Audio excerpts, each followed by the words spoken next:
देख रहे हैं शिवा न्यूज। बुलंदशहर में चोरी कर पशुओं के अवैध कटान का खुलासा, एक आरोपी गिरफ्तार। आरोपी की निशानदेही पर 9 भैंस, 8 कटरे, 8 कटिया, 27 टीन चर्बी, 9 बोरे सूखी चर्बी, भारी मात्रा में भैंसों की खौल, अवशेष और पशु वध के उपकरण बरामद। चोरी के पशुओं का कटान करने के बाद मांस और चर्बी बेचते थे छात्र। होटल, ढाबों और साबुन फैक्ट्रियों में की जाती थी चर्बी की सप्लाई। टीन में पैक करके जाती थी चर्बी की सप्लाई। एएसपी अनुकृति शर्मा की अगुवाई में पशु चोरी और पशु कटान के गौरक धंधे का खुलासा। गिरफ्तार आरिफ लर दर्ज है 14 आपराधिक मामले। शातिर किस्म का चोर बताया जा रहा है आरिफ। घर में चोरी छिपे किया जा रहा था पशुओं का अवैध कटान। बुलंदशहर सिटी कोतवाली पुलिस को मिली नगर क्षेत्र में सफलता और अवैध कटान का खुलासा किया गया। क्या पूरा मामला है, क्या इसका प्रूफ है?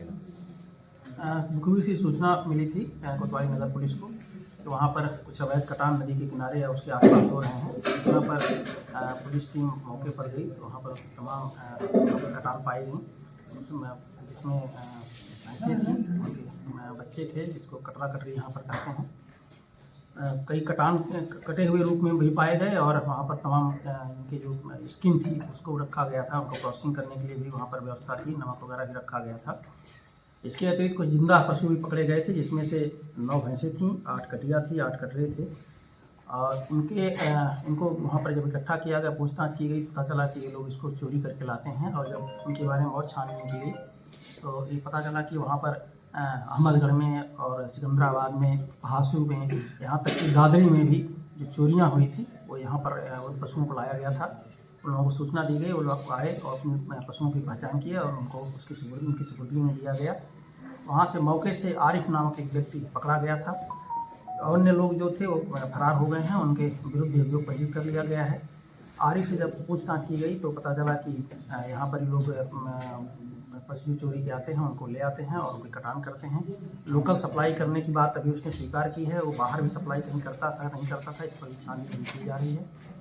इसके अतिरिक्त वहाँ पर एक सूचना ये भी आई थी कि वहाँ पर जो पशुओं की चर्बी है उसको वहाँ पर निकाला जाता है, उससे जो उसको प्रोसेस किया जाता है। प्रोसेस करने के बाद उसे साबुन की फैक्ट्रीज में या अन्य जगहों पर उसको इस्तेमाल हेतु भेजा जाता है।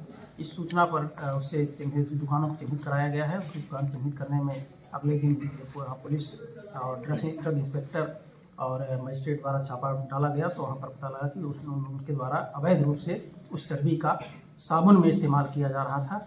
उस आधार पर अभियोग पंजीकृत कर लिया गया है और उनकी गिरफ्तारी भी कर ली गई है। ड्रग इंस्पेक्टर और जो मजिस्ट्रेट हैं उनकी जो अपनी कार्रवाई वो लोग अपनी अलग से कर रहे हैं कार्रवाई।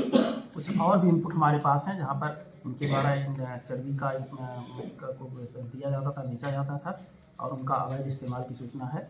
उस संदर्भ में हम लोग छानबीन कर रहे हैं और आगे कार्रवाई कर। सर किस रेट में बेचते थे? कोई बड़ा नेक्सस हो सकता है इसके पीछे?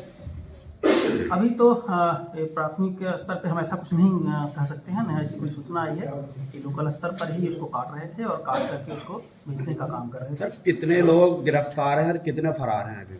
अभी तो कटान वाले में से एक व्यक्ति गिरफ्तार हुआ है और साबुन फैक्ट्री से भी एक व्यक्ति गिरफ्तार हुआ है।